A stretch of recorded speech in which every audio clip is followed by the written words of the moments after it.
नमस्कार दोस्तों। आज के इस वीडियो में हम JTET, GPSC, JSSC and all other competition में सामान्य विज्ञान के केमिस्ट्री से जो प्रश्न पूछे जाते हैं उसमें से अति महत्वपूर्ण 50 क्वेश्चंस लेकर आए हैं। यदि आपको यह वीडियो पसंद आए तो आप अपने दोस्तों के बीच लाइक, शेयर और सब्सक्राइब जरूर करें ताकि वो भी इसका लाभ उठा सके। तो चलिए स्टार्ट करते हैं वो महत्वपूर्ण 50 क्वेश्चंस। सबसे पहला प्रश्न है, शुष्क सेल की धनात्मक छड़ होती है किस चीज़ की? तांबे की, ग्रेफाइट की, जस्टे की या पीतल की? तो इसका सही आंसर है ग्रेफाइट की।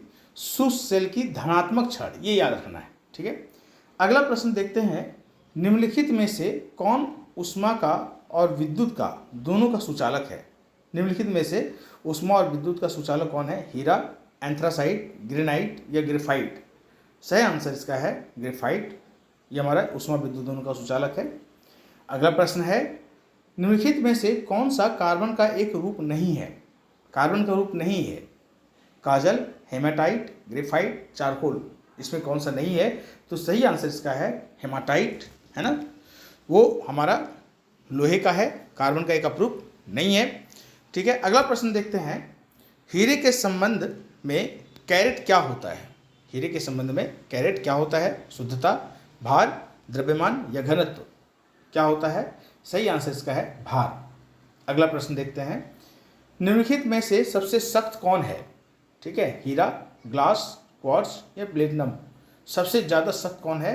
तो सही आंसर है हीरा, ठीक है, सबसे सख्त पदार्थ है। अगला प्रश्न देखते हैं, क्या कार्बन का सबसे शुद्ध रूप कौन सा है? ठीक है, कार्बन का सबसे शुद्ध रूप कौन है? हीरा, ग्रेफाइट, चारकोल या फ्लोरीन? तो सही आंसर इसका है हीरा। क्यों कहा जाता है इसका? हमने यहाँ ये भी लिखा है कि हीरे को यदि ओवन में 763 डिग्री सेल्सियस पर गर्म किया जाए, 763 डिग्री सेल्सियस तक, तो यह जलकर कार्बन डाइऑक्साइड बना लेता है तथा बिल्कुल ही राख नहीं बचती है। इससे यह प्रमाणित होता है कि हीरा जो है वो कार्बन का सबसे शुद्ध रूप है। अगला प्रश्न देखते हैं, निम्न में से कौन मूल तत्व है? रेत, हीरा, संगमरमर या शक्कर? मूल तत्व कौन सा है? तो सही आंसर इसका है हीरा, ठीक है। अगला प्रश्न देखते हैं, निम्नलिखित में से किसमें कार्बन नहीं है? हीरा, ग्रेफाइट, कोयला या इनमें से कोई नहीं? तो सही आंसर इसका है इनमें से कोई नहीं, चूंकि सभी में कार्बन है। हीरा में भी, ग्रेफाइट में, कोयला में, सब में कार्बन है। अगला प्रश्न देखते हैं, हीरा और ग्रेफाइट किसके अपरूप है?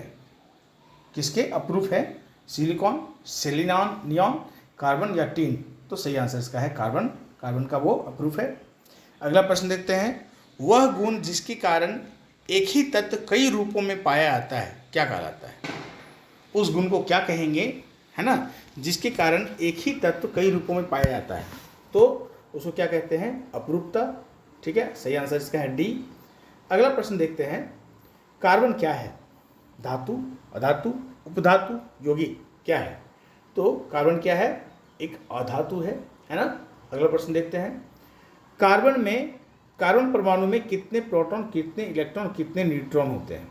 ठीक है, 6 electron 6 proton 12 neutron, 6 electron 6 proton 6 neutron, या दोनों और वो दोनों, या इनमें से कोई नहीं? तो सही आंसर है 6 इलेक्ट्रॉन 6 प्रोटॉन एंड 6 न्यूट्रॉन। अगला प्रश्न देखते हैं, सभी जैव यौगिकों का अनिवार्य मूल तत्व क्या है?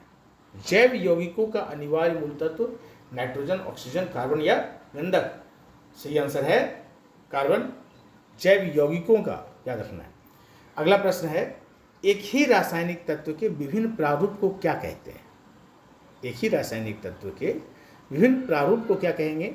ऋणायन, धनायन, बफर या अपरूप? सही आंसर इसका है अपरूप। अगला प्रश्न देखते हैं, हाइड्रोजन के साथ सबसे अधिक यौगिक निम्नलिखित में से किस तत्व द्वारा बनाए जाते हैं? ठीक है, हाइड्रोजन के साथ सबसे अधिक यौगिक कौन सा तत्व बनाता है? कार्बन, नाइट्रोजन, ऑक्सीजन या सिलिकॉन? सही आंसर इसका है कार्बन, ठीक है। अगला प्रश्न देखते हैं, बालों के ब्लीचिंग में क्या प्रयुक्त होता है? Sulphuric acid, oxalic acid, hydrogen peroxide या इनमें से कोई नहीं? तो बालों का जो ब्लीचिंग होता है उसमें होता है हाइड्रोजन पेरोक्साइड। अगला प्रश्न देखते हैं, भारी जल एक प्रकार का क्या है? शीतलक, मंदक, अयस्क या ईंधन? ठीक है, तो सही आंसर इसका है मंदक। B number. अगला प्रश्न देखते हैं, पानी में क्या होने पर उसे भारी पानी कहा जाता है, भारी जल कहा जाते हैं कहते हैं? हाइड्रोजन का भारी समस्थानिक, ऑक्सीजन का भारी समस्थानिक और हाइड्रोजन परमाणुओं की संख्या, या ये सभी? सही आंसर है हाइड्रोजन का भारी समस्थानिक। अगला प्रश्न देखते हैं, भारी जल का अनुभार क्या है? हम लोग जल का अनुभार देखते हैं ना 16×18, लेकिन भारी जल का अनुभार क्या है? क्योंकि इसमें भारी समस्थानिक रहता है जल का, तो इसका सही आंसर है 20। भारी जल का अनुभार कितना है? 20। अगला प्रश्न देखते हैं, एक नाभिकीय रिएक्टर में भारी जल का क्या काम होता है? ठीक है, हमने पहले देखा ना मंदक, ठीक है। तो एक नाभिकीय रिएक्टर में भारी जल का क्या काम होता है? न्यूट्रॉन की गति को कम करना, न्यूट्रॉन की गति को बढ़ाना, रिएक्टर को ठंडा करना या नाभिकीय क्रिया को रोकना। तो सही आंसर है न्यूट्रॉन की गति को कम करना। ठीक है, अगला देखते हैं प्रश्न, केतली में पानी को उबालने पे उसकी आंतरिक परत में सफ़ेद पदार्थ की एक परत जम जाती है। ये हम लोग देखे हैं कई बार, है ना। केतली में जब पानी को उबालते हैं तो उसके अंदर में क्या होता है? सफ़ेद पदार्थ का एक परत जम जाता है। वो क्या चीज़ होता है? क्या sodium chloride, calcium chloride, magnesium chloride या कैल्शियम और मैग्नीशियम के कार्बोनेट्स? सही आंसर है कैल्शियम और मैग्नीशियम के कार्बोनेट्स, है ना, का एक परत जम जाता है सफ़ेद रंग का। अगला प्रश्न देखते हैं, जल की अस्थायी कठोरता किसकी मौजूदगी के कारण होती है? जल की अस्थायी कठोरता किसकी मौजूदगी के कारण होती है? कैल्शियम मैग्नीशियम के बाइकार्बोनेट, कैल्शियम मैग्नीशियम के सल्फेट, कैल्शियम मैग्नीशियम के नाइट्रेट, इनमें से कोई नहीं। सही आंसर है कैल्शियम मैग्नीशियम के बाइकार्बोनेट। ठीक है, अगला प्रश्न देखते हैं, समुद्र का जल वर्षा के जल से अधिक लवण युक्त होता है, क्यों? ठीक है, समुद्र का जल वर्षा के जल से अधिक लवण युक्त होता है, क्यों? क्या 4 ऑप्शन है। क्या नदियां अपने साथ लवण बहा के लाते इसलिए, समुद्र के अंदर लवणीय चट्टानें हैं इसलिए, समुद्र के आसपास वातावरण लवणीय होता है इसलिए, इनमें से कोई नहीं। सही आंसर है नदियां अपने साथ लवण बहाकर लाती है, इसलिए समुद्र का जल वर्षा के जल से अधिक लवण युक्त होता है। अगला प्रश्न, समुद्री जल से शुद्ध जल किस प्रक्रिया द्वारा प्राप्त किया जा सकता है? बहुत अच्छा क्वेश्चन ये। समुद्री जल से शुद्ध जल किस प्रक्रिया द्वारा प्राप्त किया जा सकता है? आसवन विधि द्वारा, संघनन विधि द्वारा, वाष्पन द्वारा या इनमें से कोई नहीं। तो सही आंसर इसका है आसवन विधि द्वारा। ठीक है, अगला प्रश्न देखते हैं, निम्नलिखित में से कौन सा विद्युत का चालक है? रबड़, शुद्ध जल, लवण जल, बेंजीन। शुद्ध विद्युत का चालक कौन सा है? तो सही आंसर है लवण जल, ये जो है ना विद्युत का चालक है। अगला प्रश्न देखते हैं, पोटेशियम परमैंगनेट जल को क्या करता है? कीटाणुनाशक बना देता है, स्वादिष्ट बना देता है, पारदर्शक बना देता है या दुर्गंध मुक्त बना देता है? ठीक है, पोटेशियम परमैंगनेट सही आंसर इसका है कीटाणुनाशक बना देता है। ठीक है, इसलिए कीटाणुनाशक को नाशक बनाना हो तो क्या करेंगे? जल को पोटेशियम परमैंगनेट मिलाएंगे उसमें।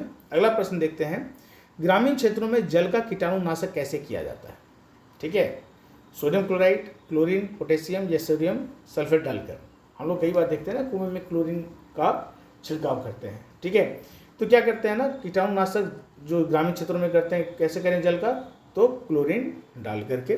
ठीक है, अगला प्रश्न देखते हैं, पानी में नमक मिलाने पे पानी के क्वथनांक और हिमांक पर क्या असर पड़ता है? क्वथनांक और हिमांक दोनों में, क्या दोनों बढ़ जाएंगे, दोनों घट जाएंगे, या क्वथनांक बढ़ेगा और हिमांक घटेगा, या इनमें से कोई नहीं? ठीक है, तो हम जानते भी ना कि अशुद्धता होने पे क्या होता है? क्वथनांक बढ़ जाता है। ठीक है, तो पानी में नमक मिला दिए क्या क्वथनांक बढ़ जाएगा और हिमांक घट जाएगा, जैसे कि आइसक्रीम जल्दी जम जाता है ना। सो क्या होगा इसका आंसर? सही आंसर होगा सी नंबर, क्रमशः बढ़ और घट जाएंगे। अगला प्रश्न देखते हैं, हाइड्रोजन सल्फाइड या हाइड्रोजन क्लोराइड की तुलना में जल का उच्च क्वथनांक किसके कारण होता है ना? हाइड्रोजन सल्फाइड या हाइड्रोजन क्लोराइड की तुलना में जल का जो क्वथनांक है ऊंचा होता है, वो क्यों? क्या ध्रुवीय असंयोजी आबंध के द्वारा, हाइड्रोजन आबंध के द्वारा, आबंध मैंने बॉन्ड, या वंडरवॉल्स आकर्षण के द्वारा या रोधन के द्वारा? तो इसका सही आंसर है हाइड्रोजन बॉन्ड के द्वारा कारण, है ना, जल का जो क्वथनांक उच्च होता है। अगला प्रश्न देखते हैं, विश्व के कितने प्रतिशत भूभाग पर जल है? तो बहुत हम लोग बचपन से पढ़ते चले आए हैं, 71% भूभाग पर जल है। अगला प्रश्न देखते हैं, जल का घनत्व किस तापमान पर सर्वाधिक होता है? बहुत इंपॉर्टेंट क्वेश्चन है, कई बार पूछा गया है। जल का घनत्व 4 डिग्री सेंटीग्रेड पर, है ना, सर्वाधिक होता है। इस सही आंसर इसका है बी, 4 डिग्री। अगला प्रश्न देखते हैं, शुद्ध जल क्या है? अम्लीय है, क्षारीय है, उदासीन है, या इनमें से कोई नहीं। यह भी प्रश्न कई बार पूछा गया है, शुद्ध जल क्या होता है ना? तो इसका सही आंसर है उदासीन। शुद्ध जल जो है वो न क्षारीय है न अम्लीय है, उदासीन है। अगला प्रश्न देखते हैं, भार के अनुपात में जल में हाइड्रोजन और ऑक्सीजन का अनुपात कितना होता है? याद रखना है, भार के अनुपात में। अगला प्रश्न देंगे, हम बताएंगे इसी का थोड़ा सा अंतर रहेगा। यहाँ पे भार के अनुपात में जल में हाइड्रोजन ऑक्सीजन का अनुपात कितना है? तो सही आंसर इसका है 1/8। 1 और 1:8 का अनुपात है दोनों का। ठीक है, हाइड्रोजन का 2, ऑक्सीजन का 16, यानी 1:8। अगला प्रश्न देखते हैं, आयतन के अनुपात में जल में हाइड्रोजन और ऑक्साइड का अनुपात कितना है? आयतन के अनुपात में, तो आयतन के अनुपात क्या है? 1:8, 8:1, 1:2, 2:1। सही आंसर इसका है 2:1 वॉल्यूम के हिसाब से। ठीक है, अगला प्रश्न देखते हैं, जल एक उत्कृष्ट विलायक है क्योंकि उसके अणु क्या होते हैं? जल एक उत्कृष्ट विलायक है। ठीक है, क्यों? क्योंकि इसके अणु हल्के भार वाले होते हैं, उदासीन होते हैं, अत्यंत ध्रुवीय होते हैं, या अध्रुवीय होते हैं। सही आंसर है अत्यंत ध्रुवीय होते हैं, इसलिए हर चीज़ को घुलाने की, बहुत ज़्यादा चीज़ों की घुलाने की क्षमता रखता है। अगला प्रश्न है, खाना पकाने के तेल को किस प्रक्रिया द्वारा वनस्पति घी में परिवर्तित किया जाता है? खाना पकाने के तेल को, है ना, किस प्रक्रिया द्वारा वनस्पति घी में परिवर्तित किया जाता है? हाइड्रोजनीकरण के द्वारा, क्रिस्टलीकरण के द्वारा, आसवन द्वारा, या उपचयन द्वारा? सही आंसर इसका है हाइड्रोजनीकरण के द्वारा। अगला प्रश्न देखते हैं, वनस्पति घी के निर्माण में कौन सी गैस प्रयुक्त होती है? वनस्पति घी के निर्माण में याद रखना है, नाइट्रोजन, हाइड्रोजन, नियोन, या कार्बन डाइऑक्साइड? सही आंसर इसका है हाइड्रोजन। ठीक है, वनस्पति घी के निर्माण में हाइड्रोजन गैस की प्रयुक्ति होती है ना। अगला प्रश्न देखते हैं, हाइड्रोजन को वायु में जलाने पर प्राप्त होता है क्या? जल, हाइड्रोजन क्लोराइड, अल्कोहल, ईथर? बहुत आसान सवाल है, इसका सही आंसर है जल। अगला प्रश्न देखते हैं, जब रक्त तप्त लोहे के ऊपर भाप गुजारी जाती है, लाल, है ना, ठीक है, लाल तप्त लोहे के ऊपर भाप गुजारी जाती है, कौन सा गैस प्राप्त होता है? ऑक्सीजन, प्रोड्यूसर, हाइड्रोजन, जल गैस? सही आंसर इसका है हाइड्रोजन गैस। अगला प्रश्न देखते हैं, ट्राइटियम किसका समस्थानिक है? ऑक्सीजन का, हाइड्रोजन का, फास्फोरस का, या नाइट्रोजन का? ट्राइटियम किसका समस्थानिक है? तो इसका सही आंसर है हाइड्रोजन का। अगला प्रश्न देखते हैं, निम्नलिखित में कौन हाइड्रोजन का समस्थानिक नहीं है? हाइड्रोजन कितने समस्थानिक है? 3 है। ठीक है, वो याद रखना है। तो इस तरह का सवाल आप कर रहे हैं, प्रोटियम, ड्यूटेरियम और ट्राइटियम, ये तीनों समस्थानिक है, तो इट्रियम इसका सही आंसर होगा, क्योंकि हाइड्रोजन का समस्थानिक नहीं है। अगला प्रश्न देखते हैं, हाइड्रोजन के समस्थानिकों की संख्या कितनी है? हमने जस्ट बता दिए कि हाइड्रोजन के समस्थानिकों की संख्या कितनी होती है? 3। सही आंसर कितना है? डी। अगला प्रश्न देखते हैं, वह तत्व जिसका परमाणु क्रमांक और परमाणु भार दोनों एक समान है, ऐसा एक ही है, कौन सा तत्व है जिसका परमाणु संख्या और परमाणु भार एक ही है? वो कौन है? हाइड्रोजन, लिथियम, ऑक्सीजन, या क्लोरीन? समझ आ गया? हाइड्रोजन। क्यों? क्योंकि इसमें न्यूट्रॉन पाया ही नहीं जाता। ठीक है, चले, एक ही तत्व ऐसा है। अगला प्रश्न देखते हैं, वह तत्व जो अम्लों का आवश्यक तात्विक घटक है, अम्लों का आवश्यक तात्विक घटक है, यानी हर अम्ल में रहता है, नाइट्रोजन, हाइड्रोजन, ऑक्सीजन और हीलियम? सही आंसर इसका है हाइड्रोजन आवश्यक तात्विक घटक है। अगला प्रश्न देखते हैं, निम्न में से किसे भविष्य का तत्व कहा जाता है? कई बार ये प्रश्न पूछा गया है। ठीक है, भविष्य का तत्व किसे कहा गया है? हाइड्रोजन, पोटेशियम, प्लेटिनम, या फॉस्फेट? सही आंसर इसका है हाइड्रोजन। अगला प्रश्न देखते हैं, कौन सा तत्व ब्रह्मांड में सर्वाधिक मात्रा में उपलब्ध है? दोस्तों, यहाँ पे प्रश्न ऐसे प्रश्नों में बड़ा कन्फ्यूजन होता है, इसको सावधानी से पढ़ना होगा कि ब्रह्मांड में सर्वाधिक तत्व, यहाँ पे पृथ्वी पर सर्वाधिक तत्व मात्रा में उपलब्ध नहीं बोला है। तो यदि पृथ्वी होता तो उसका अलग आंसर आएगा, यहाँ ब्रह्मांड लिख दिया है, तो यहाँ पे है कि कौन सा तत्व ब्रह्मांड में सर्वाधिक मात्रा में उपलब्ध है? नाइट्रोजन, हाइड्रोजन, ऑक्सीजन और सिलिकॉन? तो सही आंसर है हाइड्रोजन। आपको कन्फ्यूजन है तो आप इसको गूगल से देख सकते हैं। अगला प्रश्न देखते हैं, कौन सा तत्व सूर्य में सर्वाधिक पाया जाता है? बिल्कुल हाइड्रोजन, ऑक्सीजन, आर्गन और क्रिप्टॉन? सही आंसर इसका हाइड्रोजन। अगला प्रश्न देखते हैं, हाइड्रोजन की खोज किसके द्वारा की गई थी? चार्ल्स, कैवेंडिश, प्रिस्टले, या बॉयल? सही आंसर इसका है कैवेंडिश जो है हाइड्रोजन की खोज की थी। अगला प्रश्न देखते हैं। वर्ष 1945 में नागासाकी पे गिराए गए बॉम्बों में कौन सा विस्फोटक प्रयुक्त किया गया था? सोडियम, पोटेशियम, प्लूटोनियम या यूरेनियम? 1945 में जो नागासाकी पे जो गिराया गया था जापान में ना, तो कौन सा विस्फोट किया गया था? तो सही आंसर है प्लूटोनियम का।